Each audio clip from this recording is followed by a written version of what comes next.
Hey there, friends. Thanks for checking in. Imagine sitting at a restaurant with your family and some guy walks into the restaurant going like this and demanding cash. All right, your first response wouldn't be, well, that's a CZSP01. What a fine choice of firearm. You should be proud to have that in your gun collection. No, you're going to be on high alert. Meanwhile, other people are going to be saying, he's got a gun! He's got a gun! That is the response. Well, this recently happened. This is not a CZSP01. It looks like a real gun. This is actually a BB gun.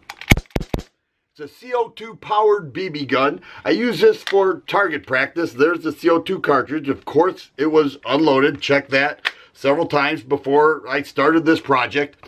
But it looks real. And if somebody points this at you or anybody else, that is a threat. That is a serious threat because you can't tell immediately, and people don't study the gun when they are in fear. And this is exactly what happened in Georgia at a Waffle House at 12:30 a.m. Some guy, 28-year-old guy, goes into the restaurant, starts waving the gun around, demanding cash from the employees. An armed citizen draws his own gun, takes one shot, hits the guy. He takes off running, and he eventually dies. Now, it's clear that it hit a vital organ, and by the time they found him, he was dead. Now, they are not pursuing charges against the armed citizen. He did nothing wrong. How is he or anybody else to know that this is not a real firearm?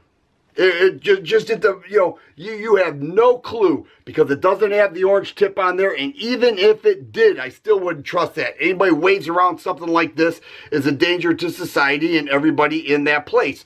So when we see something like this where they say, well, it was just a BB gun, he was low on cash. Oh, he had to feed him. What about his family? What about... No. You go into a restaurant or any public place and you start waving something like this around, nobody knows the difference. You might get shot. And I tell these teenagers all the time, with their airsoft guns or BB guns or whatever they do, you guys better watch out because there's going to be an armed citizen who is not going to take kindly to you waving that around because for you it's all fun and games. In this case, I had to believe that the robber used a BB gun either because he didn't have a real gun or he didn't want it to be classified as an armed robbery if he got caught. Well, he got caught all right. There was an armed citizen ready and willing to take care of that situation. He did, and it ultimately cost him his life. Bad situation all around. Don't put people in that type of situation. If somebody came in with something like this, I would be on high alert and ready to go. And that was the case in Georgia, and it cost a guy his life, and they're not even pursuing charges because ultimately all of that falls on the robber who's robbing a restaurant with a BB gun. If you like videos like this, please subscribe and share. I always appreciate the thumbs up button. Thanks for watching, and you guys be safe.